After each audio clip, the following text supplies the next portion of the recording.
everyone, welcome back to my channel. My name is Ashley and today I'm going to be talking about all the romance books on my current TBR.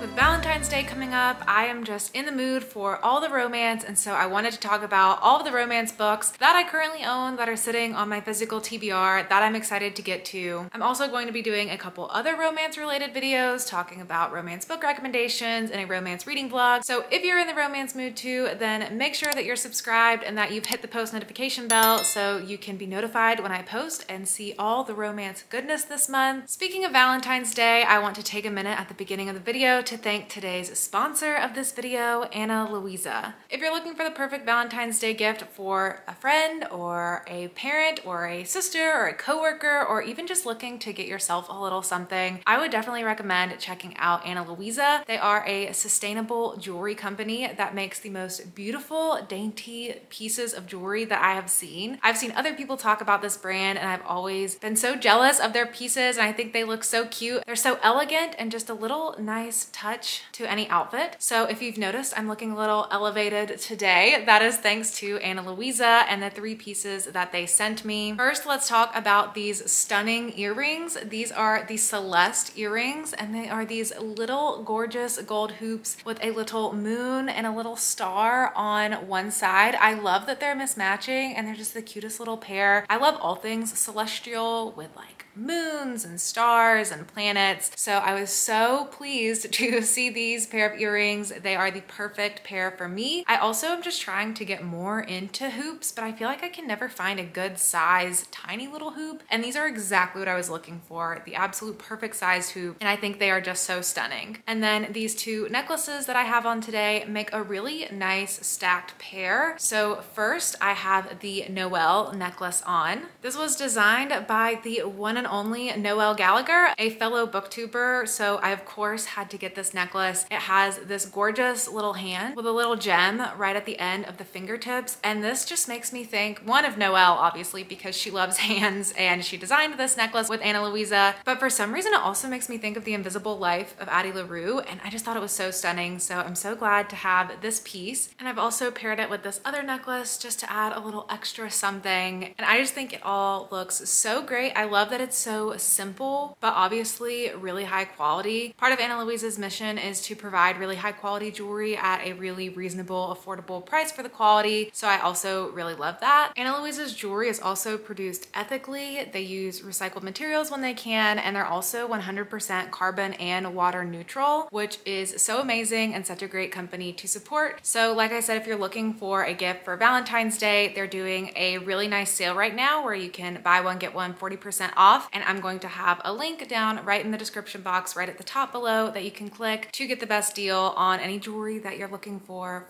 a friend or a significant other, or even for yourself, whether it's for Valentine's Day or just for a little something special for yourself. So again, thank you to Ana Luisa. I'm so excited to be partnering with you for this video. And now we can talk about all of the romance books on my TBR. So let me take you over to my shelf to show you where my romance books mostly live. So I pretty much keep my romance books up on this top part of my bookshelf. There's some hidden behind this. It's kind of a mess, to be honest, but I really like the rainbow look, and this is where my romance books tend to live on my shelf. There's definitely some more sprinkled in throughout the rest of my shelves that are more about like thrillers and fantasy and other things. So there's kind of some romance sprinkled in occasionally, but for the most part, most of my like contemporary fiction and romance is up here. I'm not really gonna go in any particular order. I'm just gonna kind of pull from what I have, and we'll talk about all the books on my TBR. So the first one has been here for a bit. It is You Had Me at Hola by Alexis Daria. This is a romance book about these 2 TV stars on this telenovela, and it's an enemies to lovers type story. So it says, leading ladies do not end up on tabloid covers. Leading ladies don't need a man to be happy. Leading ladies do not rebound with their new co-stars.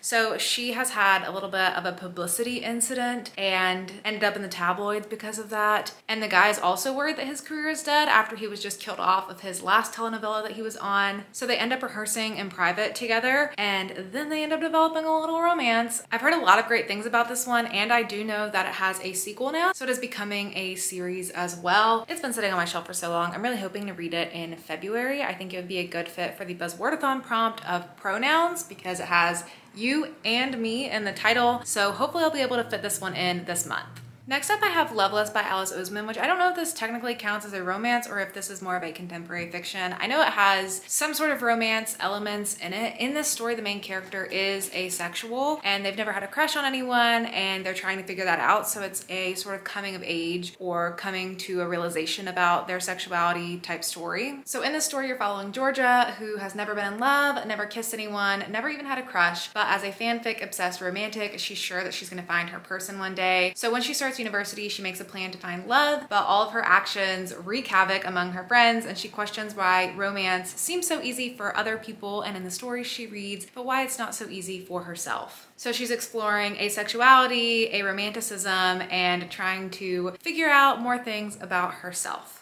Another Alice Oseman I have on my shelf is Heartstopper Volume 1. I know I'm so behind on this graphic novel comic series, but I'm gonna catch up eventually. I just have to be in the mood for it, and I haven't been in the mood for a graphic novel in a while, but this is a romance graphic novel series about two guys falling in love named Nick and Charlie. Charlie sits next to rugby player Nick Nelson in class one morning, and a warm and intimate friendship follows that soon develops into something more for Charlie, who doesn't think that he has a chance. But Nick is struggling with his own feelings. As they grow closer and take on the ups and downs of high school, they come to understand the surprising and delightful ways in which love works. I'm sure this is gonna be great. I'm sure I'm gonna love it. I just really feel like when I'm in the mood for it, I'm gonna wanna read all the graphic novels. So I've been waiting for the right time, but I'm gonna get to it eventually. Next up, we have The Trouble with Hating You by Sajni Patel. In this story, you're following Laya and Jay. Laya is a successful biochemical engineer, takeout enthusiast, and happily single woman. And Jay looks good on paper and off, especially if you like that whole gorgeous, charming, while you're in a good suit thing. But he's also infuriating, and he ends up showing up at her office. He is the lawyer that's being hired to save her struggling company. And at first, they butt heads a lot, but their office banter turns into late night chats, and she starts to think that he may be the one man who truly accepts her, but falling for each other means exposing their painful past. Will Laya keep running, or will she finally give love a real chance? So this is an enemies to lover office type romance, which is some of my favorite tropes. I also think this cover is absolutely gorgeous, so I'm so sad that I've had it sitting on my shelves for so long and haven't read it yet. But this could also be one that I prioritize for the Buzzwordathon because it also has a pronoun you in the title. So it's gonna be between You Have Me at Ola and The Trouble with Hating You for which one I'm going to use to fill that prompt, but I'm going to get to at least one of them this month, hopefully.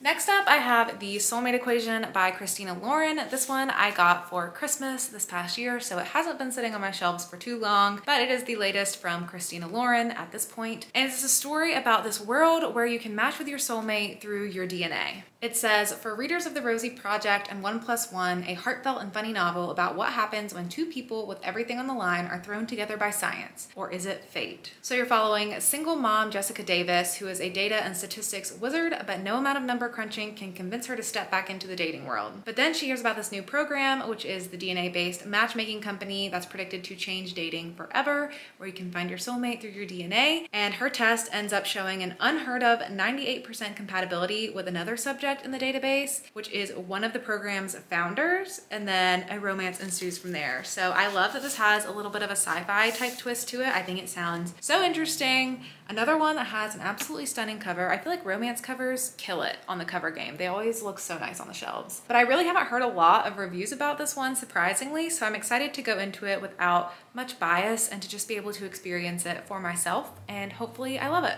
Next up is The Invisible Husband of Frick Island by Colleen Oakley, which I think this one is a bit more of a contemporary fiction story with maybe some romance elements to it. I don't know if it's a front-facing romance. This one is set on this tiny remote town smack dab in the middle of the Chesapeake Bay called Frick Island. And you're following this woman named Piper, whose husband, Tom, has died. But she didn't really accept it when he died. She kept going on about her life as if he was still alive, and so everyone on the town just sort of did the same thing, and they all just sort of pretend and go along with it that he is still alive, even though he has passed. And then this guy named Anders comes into town, and he is a journalist, and he thinks this is going to make a super interesting story, so he starts kind of investigating it and learning about what has been going on the island. But potentially, they end up developing a little romance themselves. So I think this one one sounds really emotional and heartfelt. It's also another one that I've heard nobody talk about, so I'm excited to be able to go into it unbiased. And I feel like it's gonna make a really nice summer read with it being set on an island, so I've kind of been saving it for the warmer weather. Next up is another sad one. That's One True Loves by Taylor Jenkins Reid. I have heard so many good things about this one, and I've really wanted to get to it for a while. In this one, you're following Emma Blair, who married her high school sweetheart Jesse. They traveled the world together, and then on their first wedding anniversary, he is set on this assignment where his helicopter ends up going missing, and just like that, he's gone forever. So she moves home, and many years pass, and she ends up moving on and being with this other guy named Sam. And then once she's done all that, later, Jesse ends up being found. So now she has a husband and a fiance and has to figure out who is her one true love. It sounds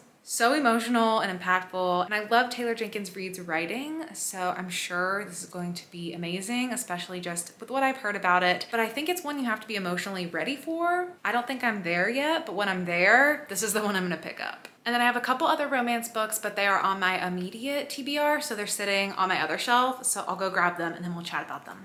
So I have 3 more romance books that are on my immediate TBR. These are ones I'm hoping to get to this month, so you should be hearing my opinions about them very soon. The first one is The Spanish Love Deception by Elena Armas. This is one that I've heard 1,000,002 good reviews for. It seems like everyone loves this one, and it follows this woman and this man who work together. She's got to go to Spain for her sister's wedding, and she needs a fake boyfriend. So it's a fake dating story. She ends up taking this guy from the office that she hates, and they go to the wedding together, and then they fall in love. I've heard it's an incredibly slow burn, and it's a pretty long book, so I'm imagining it's gonna be pretty slow. I've actually started this one once before and read the first 40 pages or so, and I wasn't ready for it then. I wasn't in the mood for a slow burn romance, so I was saving it to when I would be, and I think this is gonna be the month. So hopefully I'll be picking this one up this month. Hopefully it gives good vacation vibes because I'm kind of in the mood for that too, but I'm excited to see what all the hype is about with this one. Another highly hyped one is It Happened One Summer by Tessa Bailey. I feel like this is a lot of people's like top 3 favorite romance books from last year, so I'm really excited to try it out. It also has summery islandy vibes, I think, because it follows a fisherman, so I'm assuming they live near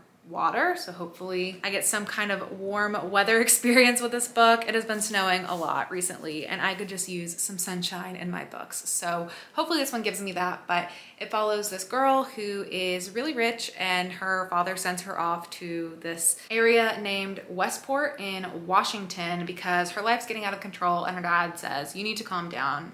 You're going to live here. This is inspired by Alexis from Schitt's Creek, so she looks like Alexis here. I feel like it's gonna be major Alexis vibes. And she meets this grumpy fisherman, and they end up developing a romance together. I've heard it's pretty smutty, and I've read one other thing from Tessa Bailey in the past. I read her Christmas book, Window Shopping, and that was definitely very smutty. So I feel like this is gonna be hit or miss for me. I'm either gonna really enjoy that, or it's gonna be an experience like Window Shopping, which I did not really enjoy. But I really just need to know because everybody loves this book, and I just wanna know for myself if I'm going to enjoy it too, because this one's also becoming a series, and I need to know if I should be anticipating the next book, which is coming out pretty soon. And then finally, I have Anatomy, a Love Story by Dana Schwartz, which is easily one of my favorite covers of the year. I didn't even realize it was a girl in a dress until I got the physical copy. I thought it was just a heart, but then you can see it when it's close up, and I just think that's so stunning. Ignore this terrible sticker. I don't know why they do that, but look how beautiful that cover is. But this is a gothic love story. You're following Hazel, who is a lady who wants to be a surgeon more than she wants to marry, and Jack, who is a resurrection man who's just trying to survive in a city where it's too easy to die.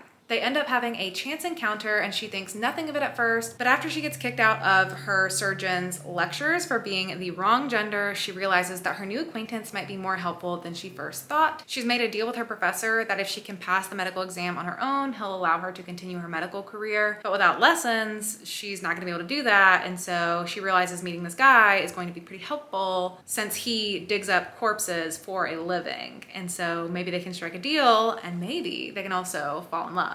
This is the absolute perfect book for me to read in February because I really want to read more romances, but I don't want to stray too far from my love of spooky things and gothic things. And so I'm really excited to see if this gothic love story is everything that I want it to be. So that is it for all of the romance books on my TBR. Let me know down in the comments below if you have read any of them and what you think. Which ones do you think I'm going to love and that I should prioritize? And let me know if you think there's any that I'm not going to enjoy so that I can level set my expectations, maybe for some of the ones that have been really highly hyped, because I don't want to be let down. So also let me know if there's any that you think are probably not going to be as good as everyone else says they are. Also, don't forget to check out that link down in my description below to check out the sale with Ana Luisa for Valentine's Day. Like I said, it is a buy one, get one 40% off sale, which is an amazing deal that I don't want you to miss. So make sure you check my link down below to take advantage of that sale. And thank you again to Ana Luisa for sending me these gorgeous pieces of jewelry. I love them so much. Also, if you've made it to the end of the video and you want to leave an emoji in the comments to let me know, or if you just don't know what to comment and you want to just resort to the emoji, today's emoji is going to be let's do a diamond ring emoji for all of the beautiful jewelry from Ana Luisa. And if you don't have emojis, you can just type diamond ring or just tell me that you love my jewelry. But that is it for me. Thank you so much for watching and I'll see you in my next video. Bye.